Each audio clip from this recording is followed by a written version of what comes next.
வாழ்க வளமுடன். அனைவருக்கும் வணக்கம். வாங்க நம்ம இன்னைக்கு சம்மருக்கு ஏத்த கிரீமியான நல்ல டேஸ்டியா தயிர் சாதம் எப்படி செய்யறதுன்றத பார்க்கலாம். நான் சாதம் வடிச்சு வச்சிருக்கேன். இப்ப தயிர் ரெடி பண்ணிக்கிறோம். வீட்டிலேயே உர ஊத்துன நல்ல கெட்டி தயிர் தான் எடுத்திருக்கேன். அதுல கடுகு, உளுந்தம்பருப்பு, கருவேப்பிலை, இஞ்சி, பச்சை மிளகா, ஒரு வரமிளகா, கொஞ்சம் பெருங்காயத்தூள் போட்டு தாளிச்சு அது தயிர்ல சேர்த்துக்கலாம். தயிர்ல சேர்த்தாச்சு. இப்ப சாதத்தை எடுத்து சூடோட கொஞ்சம் மசிச்சுக்கிருவோம்.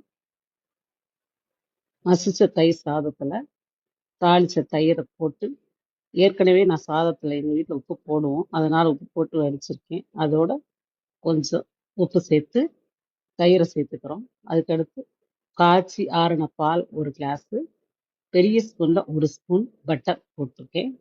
நல்லா எதுக்கு பட்டர்னா நல்லா கிரீமியா நல்லா நமக்கு கிடைக்கும். கொஞ்சம் பாலும் தயிரும் சேரும்போது நல்லா இருக்கும். ஏன் பால் சேர்க்கிறோம்னா, சம்மருக்கு சீக்கிரமே புளிச்சிடும். நம்ம காலையில முதலே செஞ்சு வச்சிட்டோம்னா மத்தியானத்துக்கு சாப்பிட்றதுக்கு கரெக்டா இருக்கும். நாங்க இன்னைக்கு இந்த தயிர் சாதத்துக்கு புளி கூட்டும் புதினா துவையலும் வச்சு சாப்பிட்டோம். அருமையா இருந்துச்சு. நீங்களும் இதே மாதிரி மெத்தட்ல செஞ்சு பார்த்துட்டு கமெண்ட் பண்ணுங்க. நன்றி, வணக்கம்.